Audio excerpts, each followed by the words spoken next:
Toujours. Pourquoi? Toujours. Parce que j'estime que la valeur ajoutée de l'État français dans Renault était négative.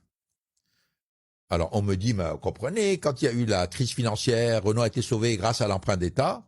Bon, l'emprunt d'État, il a été fait à Renault et à Peugeot.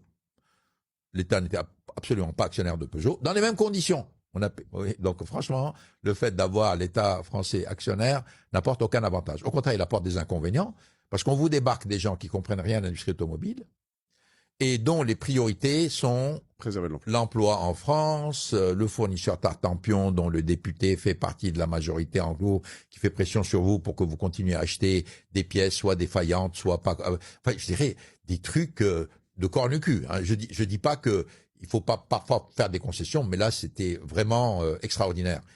Et alors, souvent avec des ministres de l'industrie, moi je vous dirais, moi j'en ai eu une tapée, hein, des ministres de l'industrie, il y en a très peu qui étaient franchement compétents, ou à la limite, avoir une discussion était enrichissante. C'était en général plutôt de gens qui devaient vous forcer à faire telle ou telle chose et que vous passiez votre temps à essayer d'y échapper. C'était à peu près ça. C'est à peu près ça. J'ai vu une statistique dans l'hémicycle, pardon, je sais pas si tu l'as vu récemment dans l'hémicycle, peut-être pas parce que t'es pas concentré sur l'info française, mais au Parlement, pardon, à l'Assemblée nationale, je crois qu'il y a environ 3 à 4 fois plus de fonctionnaires, je crois que c'est 3,5, que dans le reste de la société française, enfin tu vois, en proportion. Donc en fait, la plupart des gens qui nous gouvernent sont issus de la fonction publique. Donc en effet, ils peuvent pas forcément comprendre l'industrie. Oui, mais non, ou l'entrepreneur. Non, mais à la limite, qu'un nouveau ministre de l'Industrie vienne, essaye de s'informer, qui respecte quand même l'avis des gens compétents, des gens qui sont en charge, des gens qui ont à assumer les conséquences des décisions qu'ils prennent,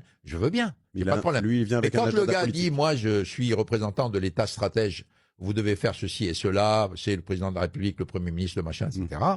Là, vous êtes terrorisé, quoi. Et moi, j'ai eu ça pendant très longtemps. Donc, je n'ai jamais eu de relation vraiment bonne avec l'État français. L'État français qui me regardait aussi d'un œil en disant c'est un martien. Parce qu'en général, les patrons des entreprises où l'État est actionnaire doivent être choisis sur une liste agréée par l'État. Vous voyez ce que je veux dire? Bon, moi, j'étais pas le profil agréé par l'État. Moi, j'étais nommé patron de Renault parce que j'avais énormément réussi chez Nissan. Ils pouvaient pas nommer quelqu'un d'autre. Ils pouvaient pas. Donc, je me suis retrouvé à la tête de Renault. Mais je n'étais pas du tout le candidat obséquieux qui passe son temps à aller visiter son ministre, son machin, etc., à faire des comptes rendus, à faire des voyages dans les avions pour plaire à ceci et cela. Franchement, ça m'intéressait pas et j'avais pas le temps. J'avais pas le temps de la faire. Bon. Donc, on m'a traité d'arrogant, que j'aime pas la France, je préfère le Japon. Alors que c'est pas